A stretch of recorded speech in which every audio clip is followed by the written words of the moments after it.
And I say this practice, and as you can see here, there's a bit of a struggle with language. Some people call this a spark file. Some people call it a second brain, a digital garden, a knowledge library. Frankly, I wrestle with the language.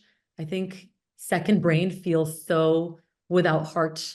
Knowledge feels a little bit cold.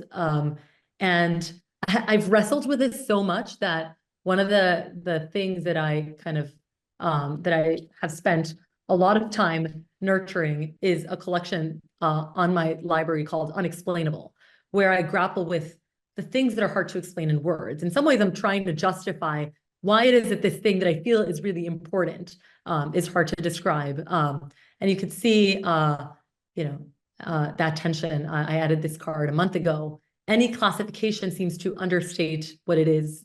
And then here's Jimmy Buffett saying, "It is ironic that I was never categorizable, and now I'm a category." And so that's the hope, right? That we give it a new name. And for now, that name is Sublime Library, but hopefully, it's a little bit of this and a little bit of that, a little bit of the baggage from, the PKM world, the digital garden world, but something a little bit different. And that will become clear as I keep going. But why I keep this practice? So, I mentioned obviously how it's kind of helped me develop a healthier relationship with social media. But of course, there's the practical aspect of this. I often think of my library as insurance for my mind. Every day, I use my library in some form or another, whether it's I have an interaction with my son, and I just feel like I need to read something that I saved before that, or I'm having, I'm going on a podcast and I want to kind of refresh my thoughts on a topic. There's just something very powerful about having a ton of material that is high quality that makes my soul sing when I'm kind of ready to jump on any really activity, personal or professional. So memory and remembering is obviously a big thing. I don't know if any of you have seen this reference, but Nintendo's quit screen message was once, "Anything not saved will be lost." And that's sort of how this work feels like to me. It's a work of preservation. I pulled out this quote from Jerry Saltz, who's an art critic from New York Mag, and he says that so much of the value of these kinds of systems is being a good assistant to your future self.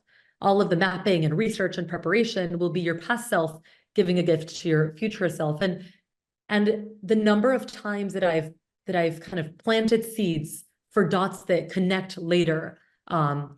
It's just really nice to stumble upon something in a different context when it needs to find you, and to and to let that kind of serendipity happen.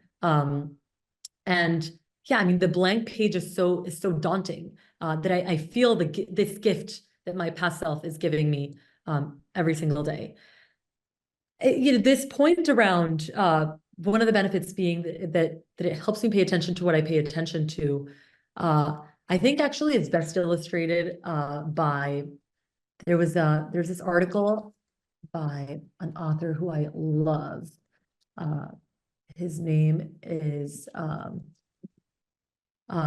Henrik Carlson, and he wrote this piece about how Mr. Beast learns. And I want to try to find okay, yes, this.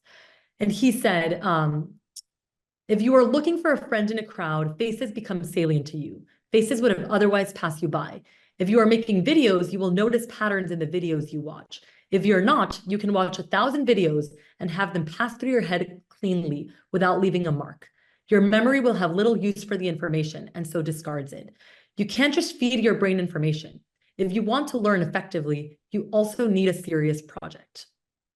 And I think so much of the value that having this practice has given me is I have containers for things that I care about.